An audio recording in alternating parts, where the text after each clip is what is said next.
नमस्कार, मैं हूं श्री नारायण तिवारी और आप देख रहे हैं नेशनल न्यूज। महाराष्ट्र में वैसे तो ईडी की कार्रवाई जिस तरह शुरू है उसको देख के लग रहा है कि मौजूदा सरकार के 1/3 लोग ईडी के चंगुल में आ चुके हैं और बचे हुए लोग कब तक बचे रहेंगे इस पर संदेह हो रहा है। कांग्रेस छोड़ के शिवसेना में आए और मंत्री बने अब्दुल सत्तार, राज्य मंत्री हैं रेवेन्यू विभाग के अब्दुल सत्तार भी ईडी की चपेट में आते नजर आ रहे हैं। ईडी ने खुद होकर जांच नहीं शुरू की है। ईडी को एक आशाबाई बोराडे नामक महिला जो अब्दुल सत्तार के विधानसभा क्षेत्र के निर्वाचन क्षेत्र की हैं, उन्होंने अपनी अंगुली काटकर अपने रक्त से पत्र लिखा है ईडी को और लिखा है कि उनकी जमीन को अब्दुल सत्तार के ने उनकी पत्नी, उनके बेटा बेटी ने मिलकर कब्जा कर लिया है। उस पे आदर्श एजुकेशन सोसाइटी के मार्फत विद्यालय बना दिया है। ये इनका आरोप है। ये भी आरोप है कि वो तहसीलदार, डिप्टी कलेक्टर, कलेक्टर, मुख्यमंत्री, रेवेन्यू मंत्री सबको पत्र दे चुकी हैं, सबसे मिलने की कोशिश की हैं, लेकिन अब्दुल सत्तार राज्य मंत्री हैं और इन्हीं के हाथ में राजस्व विभाग है, इसलिए कोई उनका साथ नहीं दे रहा है।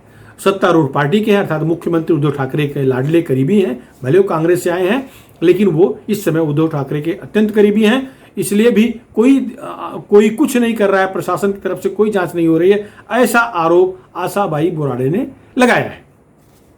मामला यह है, अगर ईडी को पत्र गया है तो निश्चित है ईडी जांच शुरू करेगी।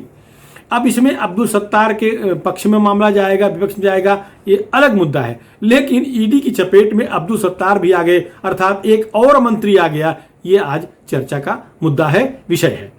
अब वैसे अब्दुल सत्तार के बारे में कहा जाता है कि बड़े ही मिलनसार व्यक्ति हैं। ये अब्दुल सत्तार ने भी मुझे बताया, मेरे मित्र लोकमत में जहां मैं 13 साल बड़े पद पे रहा हूं, ब्यूरो चीफ रहा हूं, मुंबई में पॉलिटिकल देखा हूं, उस समय से दोस्त, और अमिताभ श्रीवास्तव नामक मित्र जो औरंगाबाद एडिशन के लोकमत समाचार के औरंगाबाद एडिशन के कार्यकारी संपादक हैं, उनका कहना है कि अब्दुल सत्तार के बारे में जो कुछ कोई कह रहा है वो कहे, ये उसका अपना अनुभव हो सकता है। उन्होंने अपना अनुभव बताया कि अब्दुल सत्तार एक मिलनसार व्यक्ति हैं और एक अच्छे नेक इंसान हैं। उन्होंने कहा कि वो बहुत कट्टरवादी मुस्लिम नहीं हैं। उनके बेटे की शादी में या बेटी की शादी में या उनके घर के लोगों की शादी में जिस तरह का सम्मान मौलवी को मिलता है, उससे 1 इंच भी कम सम्मान साधुओं को नहीं मिलता। उतना ही सम्मान साधुओं को मिलता है, उतना ही सम्मान पादरियों को मिलता है। उन्हें उदाहरण देकर बताया कि मंच बनते हैं तो सबके समान मंच बनते हैं, सत्तार सबको एक नज़र से देखते हैं और अभिवादन भी समान करते हैं, ये अमिताभ श्रीवास्तव का कहना है। तो वो वहीं के हैं, औरंगाबाद के हैं। औरंगाबाद से 70 किलोमीटर दूर सिल्लोड़ के विधायक हैं अब्दुल सत्तार, मेरे भी मित्र हैं, मैं जानता हूं उनको। ये उनकी वहां की छवि है, मैं तो उनको मुंबई के रूप में जानता हूं। अब आई बात जो ये महिला आशाबाई बोराडे ने आरोप लगाया है, चूंकि खून से पत्र लिखा है इसलिए मैं इस विषय को आज उठाया, इसलिए मैं इस पर चर्चा कर रहा हूं। खून से पत्र लिखा गया है तो जरूर ईडी इस पर जांच करेगी, पुलिस भी आएगी। वो अलग बात है कि महाराष्ट्र की पुलिस है, मंत्री हैं, क्या करेगी ये मुझे नहीं मालूम, लेकिन ईडी को पत्र गया है और वीडियो जारी किया है महिला ने, तो इस पर जरूर सोशल मीडिया पर चर्चा होगी और केंद्र सरकार को भी इस पर सोचना पड़ेगा, ऐसा लग रहा है। मामला ईडी के पास गया है, ईडी केंद्र के अधीन है, तो ये थोड़ा सा मामला आगे बढ़ेगा। और यही महिला आशाबाई बोराडे ने 5 जुलाई को सत्र शुरू होने के दिन विधान भवन के सामने अनशन करने की कोशिश किया। इनकी बेटी और एक सामाजिक कार्यकर्ता उनके साथ विशाखा गायकवाड़, ये वहाँ आंदोलन करने आई थी, पुलिस उठा ले गई, मरीन ड्राइव पुलिस ले जाकर के बंद कर दी, डिटेन कर दी, बंद से तात्पर्य डिटेन कर दी, बाद में छोड़ दिया गया। उस समय भी ये अपनी बात को मुख्यमंत्री उद्धव ठाकरे तक पहुंचाना चाह रही थी। खैर बात तो उद्धव ठाकरे जी तक पहुंच चुकी है। इनका पत्र जो उन्होंने रक्त से लिखा है वो भी मुद्दा उद्धव ठाकरे जी कान तक आ चुका है, उनके नज़रों के सामने से गुजरा है। मामला यह है, क्या अब्दुल सत्तार ने इनकी जमीन पर कब्जा किया है?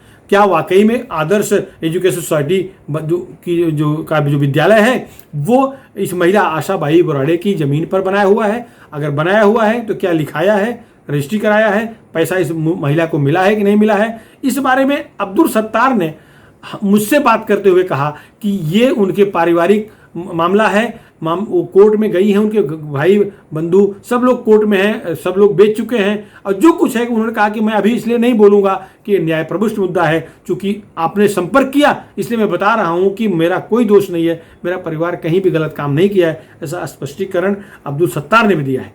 लेकिन ये जो मैं आज चर्चा कर रहा हूं यह है कि जैसे शिवसेना के लोगों की लिस्ट लगी है ईडी के सामने, उसी लिस्ट में एक नाम और बढ़ गया है, वो महाराष्ट्र के एक राज्य मंत्री का, वो भी जो रेवन्यू का मंत्री हो। खैर वहां के लोग, कुछ भाजपाई लोग आरोप जरूर लगाते हैं कि बहुत सारी जमीन अब्दुल सत्तार या उनसे जुड़े लोगों ने औने पौने दाम में खरीदी है। ये अलग मुद्दा है, बेचने वाले ने क्यों बेचा या इन्होंने जबरदस्ती खरीदा है, जबरदस्ती लिखवाया है। अगर ऐसा है तो उनको सबको कोर्ट में पुलिस के पास जाना चाहिए, पुलिस नहीं सुने तो कोर्ट में जाना चाहिए। कोर्ट तो किसी का अधीन नहीं है, कोर्ट तो न्यायपालिका, न्याय देवता बैठे हैं, वो जरूर न्याय देंगे। खैर अगर ये जबरन इस महिला के ऊपर अत्याचार हुआ होगा, आशाबाई बोराड़े पर, तो सभी एनजीओज को भी इसमें ध्यान देना पड़ेगा, ध्यान देना चाहिए।